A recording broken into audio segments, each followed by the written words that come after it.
da sua palavra e ministrar sobre esta igreja. E também ao nosso pastor, Edilton Ramos, que nos concedeu a oportunidade no dia de hoje. Meus amados irmãos, eu quero tomar o texto que nós lemos no começo, do 1 Pedro, capítulo 5.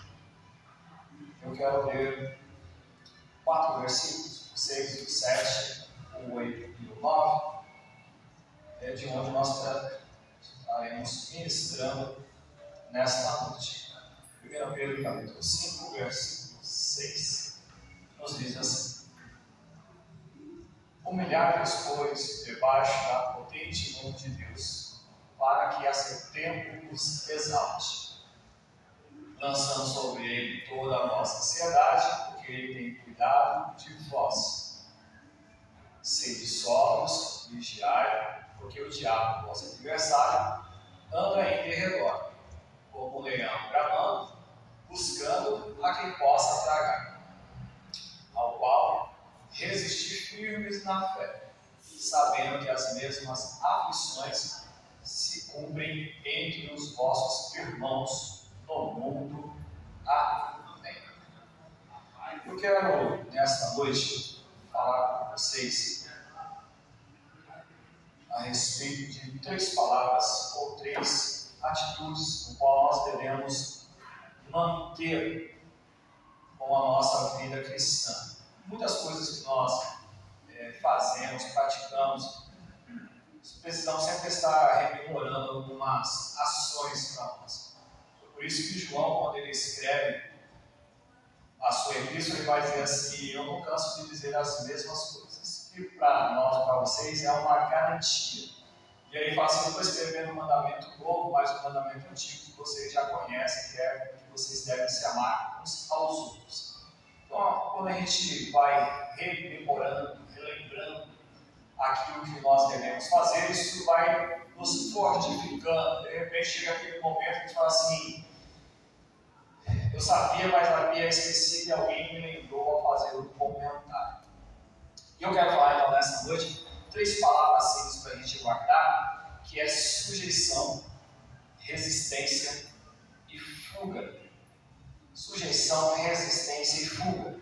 No texto que eu li aqui agora com vocês, o apóstolo Pedro ele vai falar para nós estarmos sujeitos sobre Deus, humilhando debaixo da sua poderosa mão, sujeitar-nos, pois, a Deus.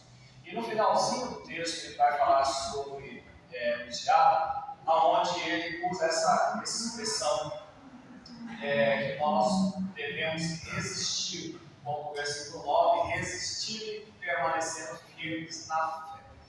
E depois eu sigo aqui para a área da gente fugir, tomando um outro texto. Quando eu digo aqui para vocês esse texto de sujeição, não fica muito fácil para nós, principalmente nos dias de hoje, quando as pessoas querem viver para si.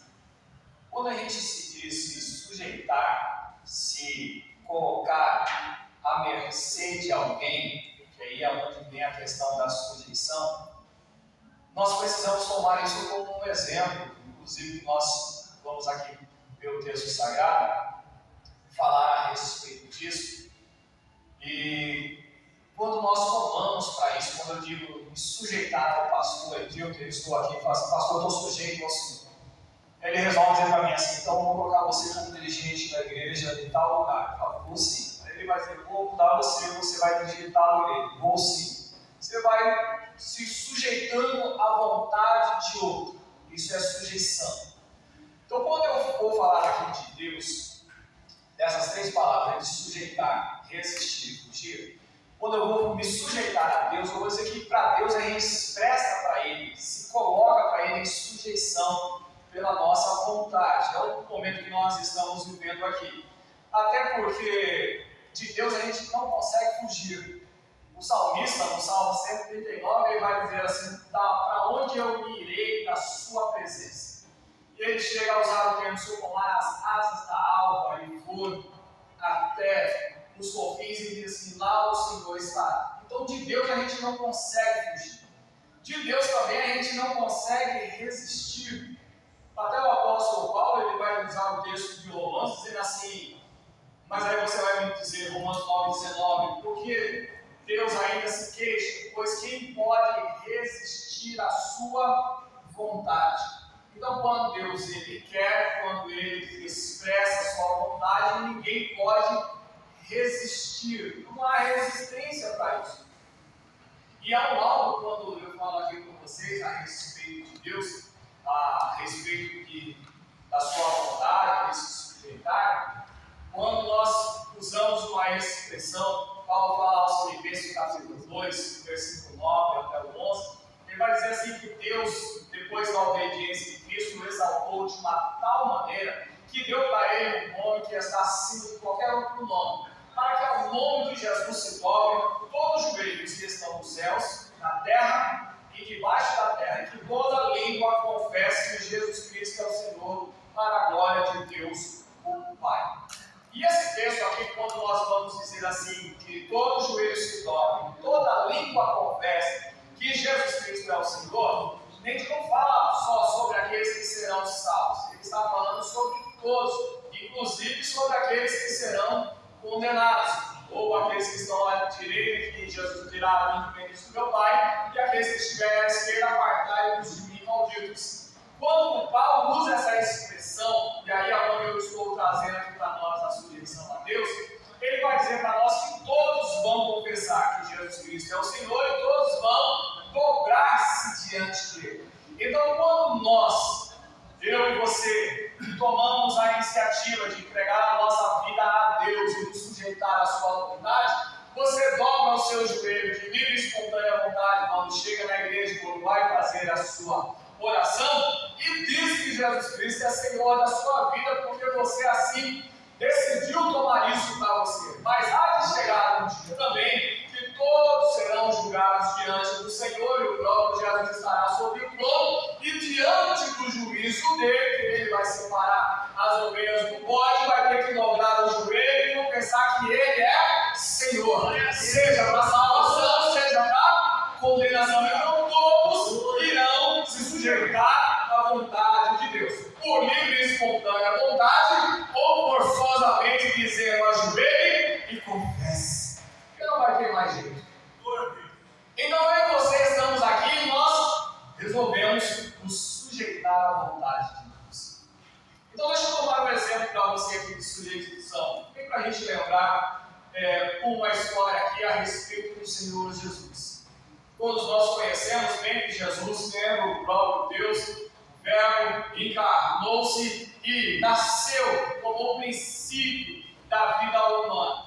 E quando Jesus estava na sua adolescência, por volta dos seus 12 anos, seus pais sempre faziam a peregrinação para Jerusalém. E nessa época aqui, dessa vez, os pais voltaram da caravana junto com os familiares e passaram-se ali alguns dias e ninguém sabia onde que Jesus estava. Voltaram um pouco, procuraram para dizer se Jesus está andando com vocês viram Jesus por aí, e ninguém tinha visto. Voltaram para Jerusalém, encontraram Jesus no meio dos doutores, e lá ele estava ensinando, interrogando, nos ouvindo.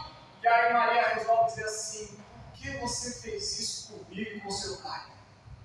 Você sumiu, você não deu notícia. Jesus olha para ela e fala assim: você não sabe que eu tenho que cuidar das coisas do meu pai? E aí o texto vai dizer que Maria pega Jesus e leva ele embora, embora estivesse guardando essas coisas no coração. E Jesus ele foi com eles, porque Jesus ele era sujeito. E Jesus ele estava sujeito. Maria pode não ter entendido. Você está falando de pai aqui agora, que a gente está falando, eu e seu pai aqui, para que se você fosse conosco. Ela guardou aquilo que Jesus respondeu, mas mesmo assim pegou na mão do menino e você vai embora agora. Isso é estar sujeito. Então quando a gente entrega a nossa vida ao Senhor, que a gente resolve se sujeitar à sua vontade, que é onde Pedro usa a expressão para a gente se humilhar debaixo da potente mão de Deus, estar ali sobre a sua vontade, nós precisamos deixar que essas coisas aconteçam. É hora para a gente dizer assim, alguém pode olhar e dizer assim: mas eu estava cuidando das coisas de Deus. Estava, só que naquela hora ele estava sujeito aos seus pais terrenos, e ele falou assim: você vai embora agora, deixa as coisas que você está fazendo e me segue. Mas é as coisas de Deus. sujeição implica obediência. Vamos embora.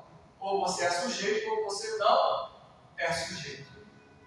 Você pode olhar, por exemplo, Paulo, quando estava pregando o Evangelho, ele estava seguindo o sentido antes de chegar à Macedônia, de ter a visão de um homem macedônio, a visão para ele passa a Macedônia e vem nos ajudar. A Bíblia vai dizer assim, que ele pregando ali, diz que o Espírito do Senhor não permitiu que ele entrasse na Ásia. Ou seja, o dia de pregar o Evangelho tinha, mas o Senhor falou assim, na Ásia não. Aí ele foi aonde houve um sonho e ele atravessou e foi a Macedônia. Então é estar sujeito à vontade do Senhor. Podemos até a gente não entender alguma coisa que esteja acontecendo, mas o sujeitar é dizer isso aí. Tudo bem? Então, quando nós pensamos na sujeição, irmãos, quando você faz uma entrega na sua vida, a maioria de vocês já ouviu essa expressão, como aceitar Jesus, quando você faz uma entrega, quando você levanta a mão em sinal de rendição, que é isso que a gente faz, né? Não é o leilão diz assim, eu quero aqui, estou levando, não. Ou levantar as mãos é um sinal de sujeição. Quando você se entrega, quando a polícia vai bater a revista, que ele manda você colocar a mão na cabeça, isso é um sinal de entrega. Quando ela manda você se colocar no chão, é assim que você se coloca no chão, está demonstrando que você não vai resistir, que você não vai fugir, é a entrega. E é isso que nós fazemos quando nós abraçamos a fé. Nós nos entregamos e nos colocamos sujeitos à vontade de Deus. Você fez isso. Quando você se entregou, quando você abraçou a fé, você se pôs a estar sujeito à vontade de Deus. Então, estando sujeito à vontade de Deus, nós entendemos também que Deus ele é bom, que Deus ele nos ajuda, que Ele de maneira nenhuma quer o nosso mal. Até o povo de Israel, pelo profeta Isaías, quando Deus ele vai chegar a usar a expressão, dizendo assim, eu é que sei o pensamento que eu tenho de vocês para dar o fim que vocês estão achando que vocês vão receber. O fim que eu desejo para vocês é bom, diferente daquilo que está passando na cabeça de vocês. É o cuidado de Deus. Então, o desejo de Deus, o cuidado de Deus, está sujeito ali à vontade do Senhor. Nós precisamos entender que Ele é alguém que está com um interesse bom para nós. Não algo ruim, mas algo bom. E estar sujeito à sua vontade, a gente precisa entender que mesmo que Ele esteja nos direcionando, nos tomando pela mão ou nos bloqueando, nós vamos olhar para entender que Deus ele é bom, a sua vontade ela é boa para mim, eu estou sujeito à sua vontade e é sobre ela que eu ainda vou me colocar. Não como um rebelde, não como alguém que larga o caminho, mas estar sujeito à vontade de Deus. E até esse texto ele vai dizer assim, que Ele vai nos exaltar no tempo certo, vai cuidar de nós, quando a gente ainda lança sobre Ele a nossa ansiedade, que Ele já está cuidando da gente. Então, sujeição, essa parte, estar sujeito à vontade do Senhor. A segunda palavra é resistência.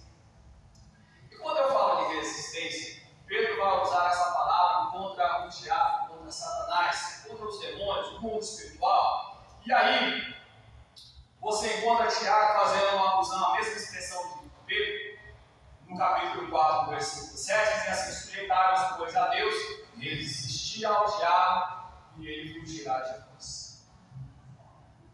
Quando a gente fala de demônio, quando a gente fala de Satanás, muita gente, às vezes, para quem já está mais antigo, que viu alguma manifestação dentro da igreja, algumas pessoas acabam fugindo.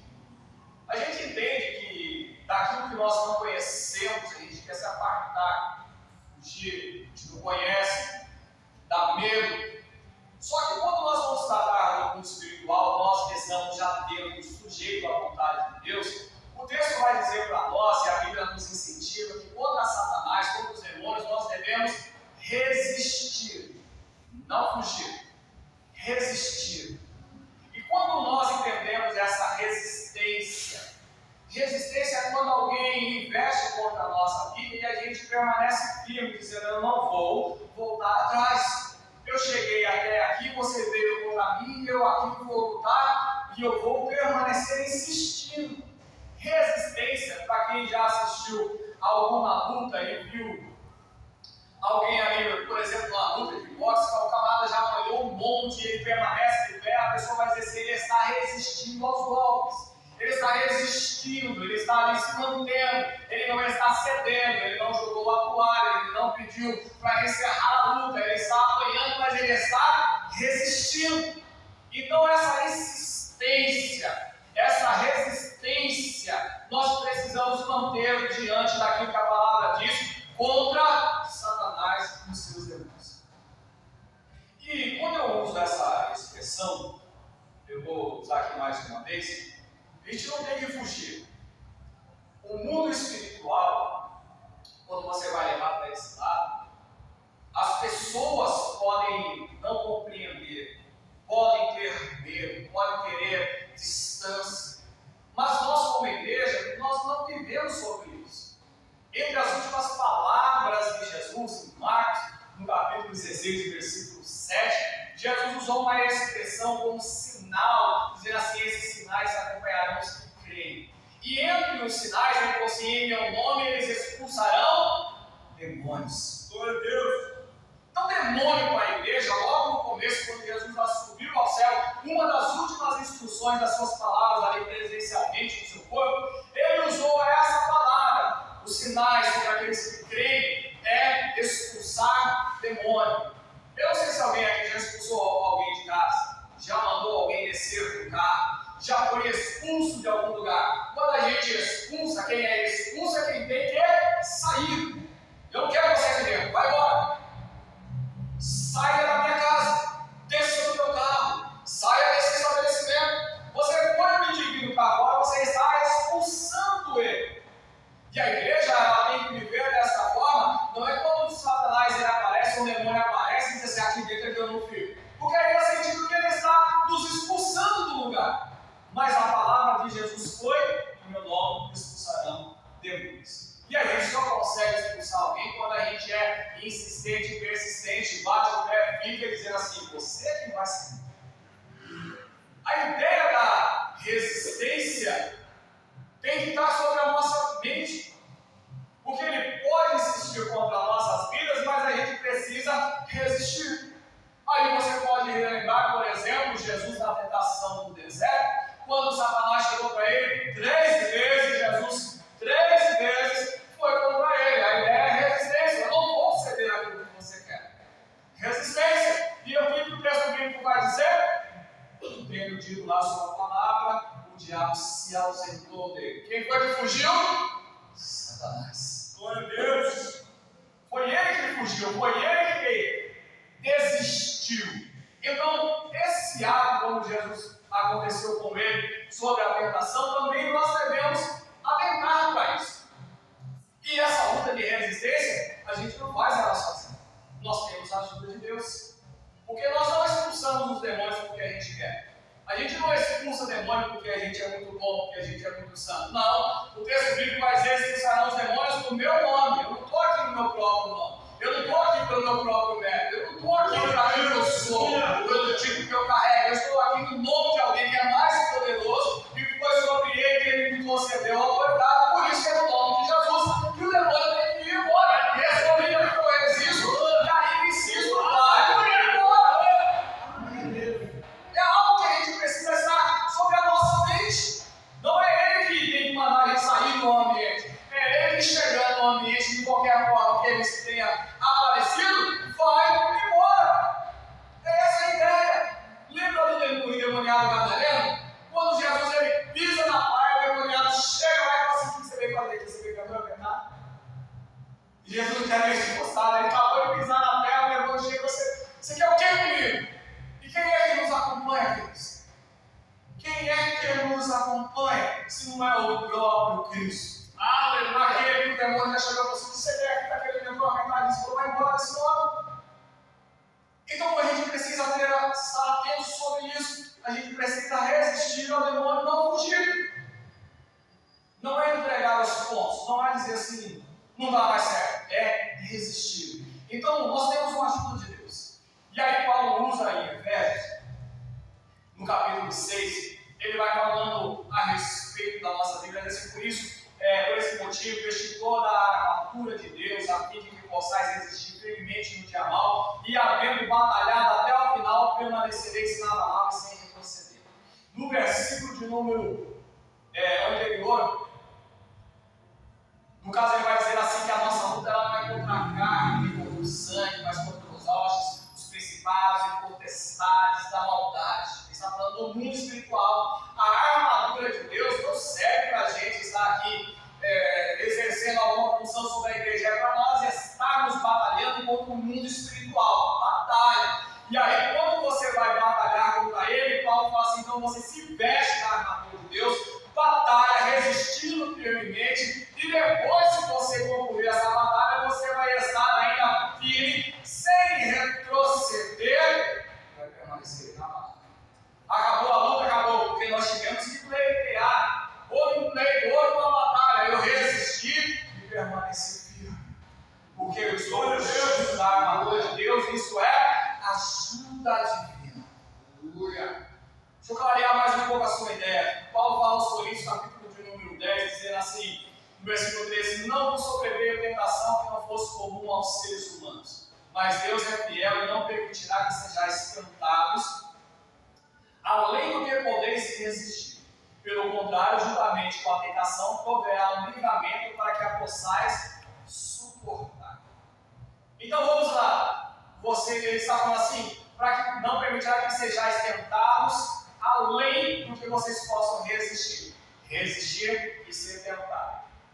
Quem é que tenta? Quem é o tentador? Quem é?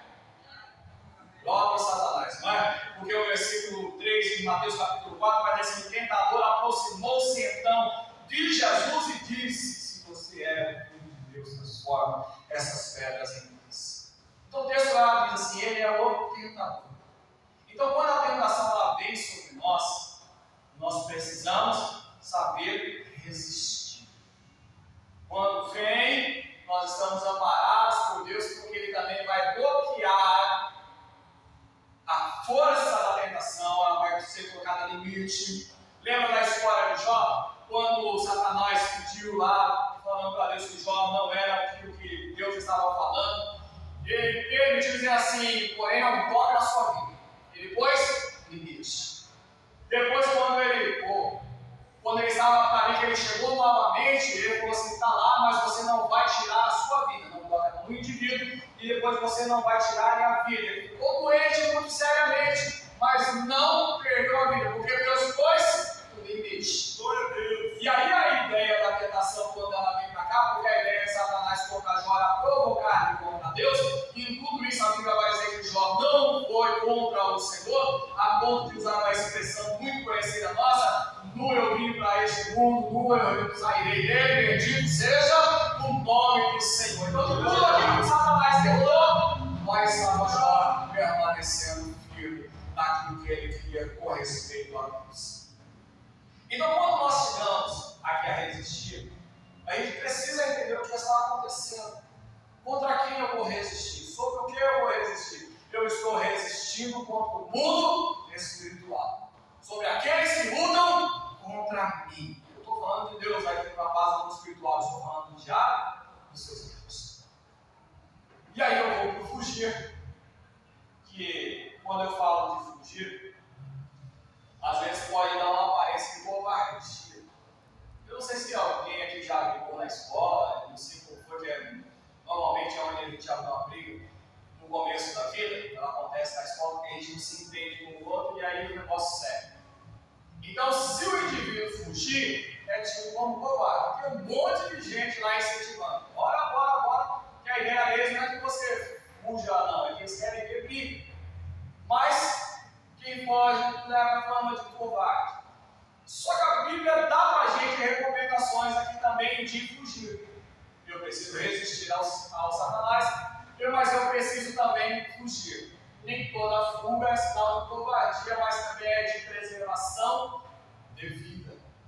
Sabe aquela batalha que já está acabada, e você ali perdeu, se você continuar você vai morrer? É a hora de você se levantar, recobrar as forças e tornar depois de forças recobradas. Mas não é disso que eu estou falando, não, de quem perde batalha. Quando você vai ler o texto, Paulo fala isso também, duas vezes. Eu vou falar do que nós vamos discutir aqui. 1 Coríntios capítulo 10, versículo 14, ele diz diz assim para a gente. E é o próximo aí, o versículo do texto. Portanto, meus amados, fugir da idolatria. Falou em esse texto. Também no capítulo 6, no versículo 18, do 1 Coríntios, ele fala assim: fugir da prostituição. Embora Paulo estivesse tratando assuntos delicados sobre a vida daquela igreja, Coríntios, ele usou 2 vezes para aquela igreja: fujam. Fujam. Fujam da idolatria, fujam da prostituição. Ele vai usar algumas expressões pelo motivo daquilo que deveria acontecer, mas eu não vou me ater a isso, eu vou me ater à questão de fugir. E ele usa 2 termos aqui para a gente, que talvez a idolatria não caia muito sobre a nossa vida nos dias de hoje, porém, vale ser lembrado.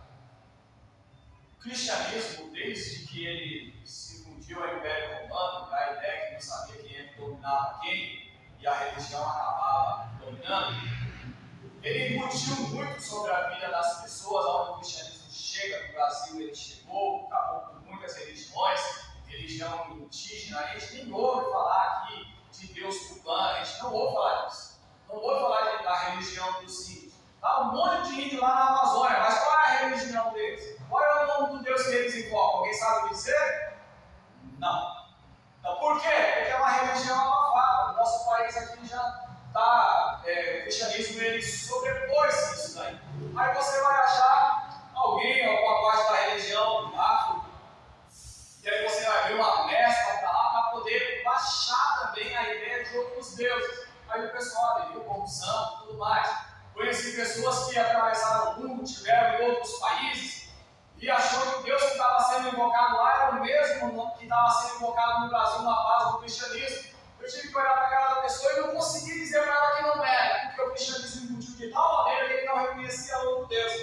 Graças a Deus por isso, mas só que quem estava sendo falado onde ele estava era outro Deus, sim. Não dava para explicar isso para ele. Não dava para entender porque ele não reconhecia a existência de outro Deus. Aí, quando nós vamos falar da idolatria, é assim quando nós deixamos de servir ao Senhor e partimos para outros ídolos.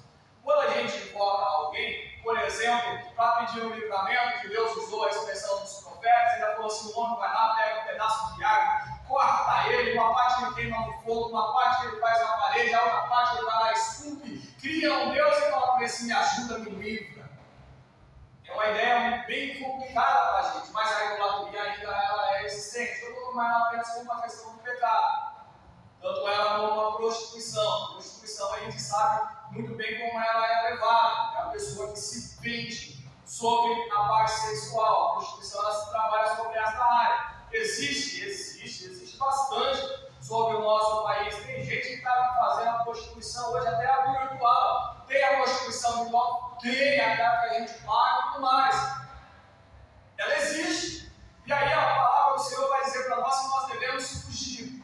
Então o pecado, diferente do diabo, que são duas coisas diferentes, uma coisa é o espírito, outra coisa é o pecado. Sobre o pecado nós precisamos fugir, não resistir. Eu passei 2 anos ministrando na casa de recuperação, falei com muitas pessoas que estavam lá dentro, e para muitos deles eu recomendei: não vai no ambiente de droga pregar, não vai na noite, não cai na bocada, não vai onde você frequentava, não vai. Por quê? Porque ali era o lugar onde o cérebro escravizou a sua vida, o pecado está gerando dali, e não garante que você saiu daqui e você está imune de tudo isso. Você está colocando em risco a sua vida. É mais fácil eu que não usei uma droga me aparecer diante do lugar aquele pregar ali livremente. Eu pouco quero aquilo. Mas para alguém que já foi viciado, se colocar ali, sentindo o cheiro, esfregando, vendo as pessoas que foram companheiras, é difícil. Não estou dizendo que seria impossível, eu estou dizendo que é muito difícil. Então entenda uma coisa: quando a gente fala do pecado, a gente precisa dele fugir. Vou dar um exemplo para vocês verem. Nós vamos lembrar de José quando ele estava no Egito, foi parar na casa do Potifar. Escravo, foi comprado, cresceu dentro da casa, o Potifar deu para ele tudo que tinha na casa, o domínio dele, porque estava vendo que onde ele colocava José, prosperava na sua casa. E aí, o Potifar foi e deu para José o domínio da casa dele todo. Quando isso aconteceu, a Bíblia vai dizer para nós que a mulher do Potifar começou a cobiçar José. E ela, o texto bíblico não vai dizer para nós por quanto tempo, mas ela foi chamando José para ter relações sexuais com ela. Vem comigo, José, não. Os dois pensaram assim, o seu marido me deu o governo de toda a casa, mas ele não me deixou tocar em você, porque você é mulher dele. Então José estava dizendo, não. Aí o texto vai mudar, que em vez dela usar palavras, o texto vai dizer que ela agarrou José e chamou ele de modelo. E agarrou José, e a Bíblia vai dizer para nós que José não discutiu palavra, ele simplesmente fugiu. A ponto do manto ter ficado na mão da mulher, fugiu. É como se eu estou aqui vestido, a pessoa agarra e eu simplesmente solto e tchau. Fugi. O que aconteceu com ele depois, isso é outra história. Mas veja que o José, ele resistiu enquanto estava com uma base de ideia. Quem não resistiu às provocações que estavam sendo feitas foi a própria mulher do Potifar. Ela resistiu aqui porque o Satanás estava tentando contra a vida de José. Mas quando o cerco apertou por questões do pecado, José falou assim, então agora é a hora de fugir. Até então ele estava resistindo. Mas chegou o momento dele fugir. Então, amados, quando, por exemplo, o apóstolo Paulo ele vai usar uma expressão de servir em obediência, ele vai dizer assim, vocês devem entender que para quem vocês se apresentarem para servir, vocês são servos. E aí ele vai dizer, nesse caso, seja do pecado da morte, ou seja, da obediência que leva à justiça. E aí ele vai dizer que, todavia, graças a Deus, porquanto, embora havendo sido escravos do pecado, como nós éramos, obedecemos de coração a forma de ensino a que fostes submetidos. Ou seja, você creu, você entregou a sua vida a Deus, você se sujeitou a Ele, e aí eu volto de novo no começo da minha ministração, se sujeitando a Deus. Então eu preciso me sujeitar a Deus, não posso me sujeitar ao pecado, não vou ficar resistindo ao pecado, colocando ali para dizer assim, eu aguento, aquela coisa assim, eu não aguento. Então a gente não lida com o pecado por isso, a gente resiste ao Satanás, aos demônios, como Jesus ele se colocou ali para você estar lembrando sobre sua tentação no deserto. A gente tem para onde agir, ações pelo qual nós devemos, mas tudo começa quando a gente se submete à vontade de Deus. Então nós estamos aqui, você está aqui porque você se sujeitou à vontade de Deus. Não precisa temer o inimigo, porque se você resistir, ele fugirá de vocês. É Bíblia. Então se nós vamos servir ao Senhor, seguir por este caminho, vamos entender que o princípio dele é sujeição a Deus. Pode ser difícil, pode ser um pouco não compreensível para a nossa mente humana, mas nós vamos entender que o Senhor ele tem cuidado de nós. Se sujeite a Deus, se entregue a Ele, resista ao diabo, não precisa fugir dele, resista a Deus. Ele vai fugir de vocês. E tudo isso Deus vai trabalhar sobre a nossa vida. E com respeito ao pecado, não se mostre forte, porque nós somos uma geração de seres humanos caídos, vendidos sobre o pecado. Cristo nos resgatou. Sobre o pecado a gente não brinca mais com quem é forte, ou vai dizer assim, eu suporto. Não, sobre ele a gente foge, mas sobre o inimigo nós resistimos. E diante de Deus nós nos sujeitamos à sua vontade. Então que Deus em Cristo Jesus nos abençoe poderosamente, entendendo que a nossa vida ela é abençoada e cuidada por Deus. Se sujeite a Deus e com certeza essas coisas virão sobre as nossas vidas no nome precioso de Jesus. Amém. Muito obrigado, pessoal.